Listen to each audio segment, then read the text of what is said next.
Hello friends, आज हम मेंसुरेशंस के जो फार्मूलाज हैं जिसमें हम एरिया, पेरीमीटर, सरकमफ्रेंस और वॉल्यूम निकालते हैं वो आज यहाँ पे बहुत अच्छे से समझेंगे भी। और हमें जो है वो रटने की ज़रूरत नहीं है। यहाँ पे इस तरह से मैं आपको समझाऊंगी कि आपको वो आसानी से याद हो जाएंगे देखते ही देखते। तो चलिए, सबसे पहले जो है वो डिफ़िकल्टी क्या आती है कि बच्चों को पता नहीं होता कि 2D क्या होता है और 3D क्या।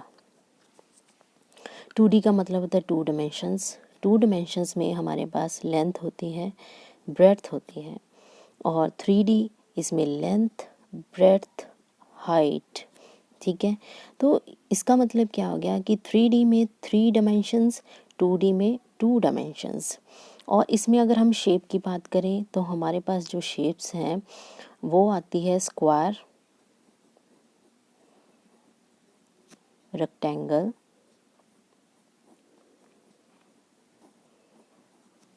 सर्कल, और 3D में जो है वो हमारे पास क्यूब, क्यूबॉइड, सिलेंडर, स्फीयर,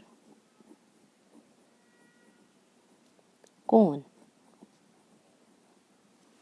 तो चलिए, आपको ये बात तो समझ आ गई होगी कि 2D और 3D शेप्स कौन कौन सी होती हैं।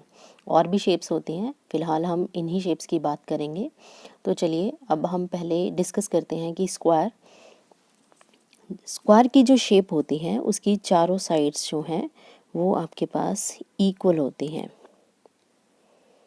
ठीक है, तो 2D है, इसमें जो है वो एक लेंथ होगी, एक ब्रेड्थ होगी। तो let's consider this one is length, और जो ये वाली साइड है वो हमारे पास ब्रेड्थ है। ठीक है, अभी मैंने आपसे बोला कि जो स्क्वायर है उसमें चारों साइड्स इक्वल होती हैं। तो मान लो कि जो इसकी लेंथ और ब्रेड्थ है वो इक्वल है, और लेंथ और ब्रेड्थ ए के इक्वल है। लेंथ है इक्वल टू ए, ब्रेड्थ है इक्वल टू ए। कुछ बुक्स में जो है वो एस लिखा होता है, तो आप ए भी ले सकते हो, एस भी ले सकते हो। तो let's find out the area of square. ये बहुत ही आसान होता है। आपने सिर्फ ये याद रखना है कि जब भी आप किसी शेप का एरिया निकालो, चाहे वो कर्व सरफेस एरिया हो, टोटल सरफेस एरिया हो, या नॉर्मल एरिया हो, तो आपने लेंथ और ब्रेड्थ जो है वो फाइंड आउट करनी है। और लेंथ और ब्रेड्थ अगर हम इसमें स्क्वायर में बात करें तो इसकी जो लेंथ है वो भी ए है, और जो ब्रेड्थ है वो भी ए है। तो इसलिए हमारा स्क्वायर का जो एरिया आएगा दैट इज़ ए स्क्वायर। अगर हम पेरीमीटर की बात करें तो पेरीमीटर, पहली बात तो बच्चों को ये नहीं पता होता कि पेरीमीटर एक्चुअल में होता क्या है। पेरीमीटर का मतलब होता है इसका घेरा, मीन्स इसकी जो बाउंड्री है उसकी लेंथ क्या है। तो अगर आप शेप को आसानी से देख सकते हैं, अगर आप शेप को देखें तो आपको पता चल जाएगा कि इसकी जो चारों साइड्स हैं वो इसका पेरीमीटर है। तो अगर हम चारों साइड्स को ऐड कर दें तो वो हमारे पास पेरीमीटर बन जाएगा। तो इसकी चारों साइड्स जो हैं वो ए के इक्वल है। तो ए प्लस ए प्लस ए प्लस ए। तो पेरीमीटर जो है वो निकालना सबसे आसान होता है। चाहे आपको उस शेप के बारे में कुछ भी नहीं पता, आपको कहा गया हो कि पेरीमीटर निकालो, तो आपने क्या करना है कि उसकी जो भी साइड्स जो हैं वो आपको दे रखी होंगी, उनको बस ऐड कर देना है, मीन्स प्लस कर देना है। तो आपके पास जो है वो उसका पेरीमीटर आ जाएगा। अब अगर आपको स्क्वायर का जो पेरीमीटर का फार्मूला नहीं भी पता, तब भी आप इसकी जो साइड्स हैं उनको ऐड कर दें तो पेरीमीटर आ जाएगा। तो इसका जब हम इन्हें सिंप्लीफाई करते हैं तो ये 4a आ जाता है। तो जब हमारे पास लेंथी क्वेश्चंस होते हैं जिसमें पेरीमीटर भी निकालना है, एरिया भी निकालना है, और उसका यूज़ करना है किसी और जो है वो हमारे पास शेप है उसका एरिया और पैरीमीटर निकालने के लिए, तो हम ये फार्मूलाज डायरेक्टली यूज़ कर लेते हैं और हमारे पास कम समय में जो है वो आंसर आ जाता है। तो आपने यहाँ पे देखा कि हमारे पास जो एरिया है length into breadth that is a square and perimeter is 4a। ये तो बात हुई स्क्वायर की। अब ये जो स्क्वायर है वो ही हमारे पास 3D में भी यूज़ होगा। 3D में जो है क्यूब में जो है वो इसका फार्मूला यूज़ होगा। तो देखेंगे अभी हम कि कैसे यूज़ होगा। अभी हमने स्क्वायर की बात की, अब हम रेक्टेंगल की बात करते हैं। नेक्स्ट शेप है रेक्टेंगल। अब अगर आप इसे ध्यान से देखें तो इसकी एक लेंथ जो है वो मैंने एक साइड बड़ी बनाई है और एक हमारे पास छोटी है, तो मीन्स दोनों की जो लेंथ है वो अलग है। तो एक लेंथ होगी एक ब्रेड्थ होगी, बट जो अपोजिट साइड्स हैं वो इक्वल हैं, ये लेंथ और ये ब्रेड्थ। तो सिमिलरली एरिया हमेशा क्या होता है हमारे पास लेंथ इनटू ब्रेड्थ। ठीक है जी, तो ये रेक्टेंगल का एरिया हो गया, दिस वन इज रेक्टेंगल। तो अगर हम इसका जो है वो पैरीमीटर निकालना चाहें तो बहुत ही सिंपल, हम इसकी चारों साइड्स को ऐड कर देंगे। लेंथ, दो लेंथ हैं हमारे पास और दो ही हमारे पास ब्रेड्थ हैं। तो चाहे तो आप ऐसे करके इसी में वैल्यू पुट करो तो आंसर आ जाएगा, नहीं तो इसको आगे सिंप्लीफाई करते हैं 2l 2b। इस स्टेप को भी यूज़ कर सकते हैं आप अपनी जो है वो वैल्यू निकालने के लिए, या फिर 2 कॉमन निकालें और लेंथ प्लस ब्रेड्थ। जब आप डायरेक्ट इस फार्मूले को यूज़ करते हैं तो आपने ये ध्यान रखना है कि आपने लेंथ और ब्रेड्थ को पहले ऐड कर लेना है, फिर 2 से मल्टीप्लाई करना है। मोस्टली जो है वो मेरे फ्रेंड्स क्या करते हैं कि पहले 2 से l को मल्टीप्लाई कर लिया, फिर उसमें प्लस b कर दिया, मीन्स b की वैल्यू को कर दिया, तो आंसर गलत हो जाता है चाहे आपने फार्मूला ठीक लिखा हो। तो जैसे जैसे आपने वैल्यू लिखी है बस आपका काम ये है कि उसमें वो वैल्यू जो है वो फिल कर दें, और उसके बाद जो है पहले ब्रैकेट सॉल्व करते हैं, फिर जो है वो बाद में हम मल्टीप्लाई करते हैं।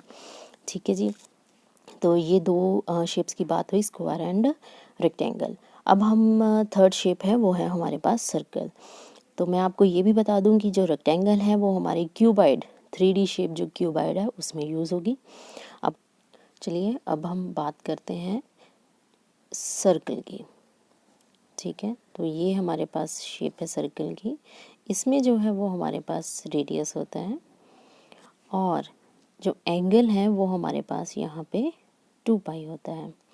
तो सबसे पहले तो हम बात कर लें कि पाई एक्चुअल में क्या है। पाई कुछ भी नहीं है, पाई एंगल होता है 180 डिग्री। ठीक है, तो इसको जो है वो हम 180 को पाई भी लिख सकते हैं, और इसकी जो वैल्यू है वो हमारे पास 22/7 भी होती है, और इसको हम अगर डिवाइड कर लें तो ये 3.14 के इक्वल भी होता है। तो कई बार हम जो है वो सॉल्व करने के लिए कैलकुलेशन 22/7 यूज़ करते हैं और या फिर 3.14 वैल्यू यूज़ करते हैं। अगर एंगल फॉर्म में निकालना है तो हम 180 यूज़ करते हैं। तो उसके बाद जो है वो हमारे पास अगर हम इसकी जो है लेंथ और ब्रेड्थ, क्योंकि जब हमें एरिया निकालना है, ठीक है, तो मैंने आपको पहले भी बताया कि उसके लिए हमें जो है वो लेंथ और ब्रेड्थ निकालनी है। अब लेंथ और ब्रेड्थ निकालने के लिए अगर हम इस सर्कल को जो है वो डिफरेंट स्मॉलर पार्ट्स में जो है वो डिवाइड कर दें। मान लो हमने इसको इस तरह से डिवाइड कर दिया, ठीक है जी। और अगर इन पार्ट्स को जो है वो हम अरेंज करें तो हमारे पास कुछ इस तरह की जो है वो शेप जो है वो आ जाएगी। ठीक है,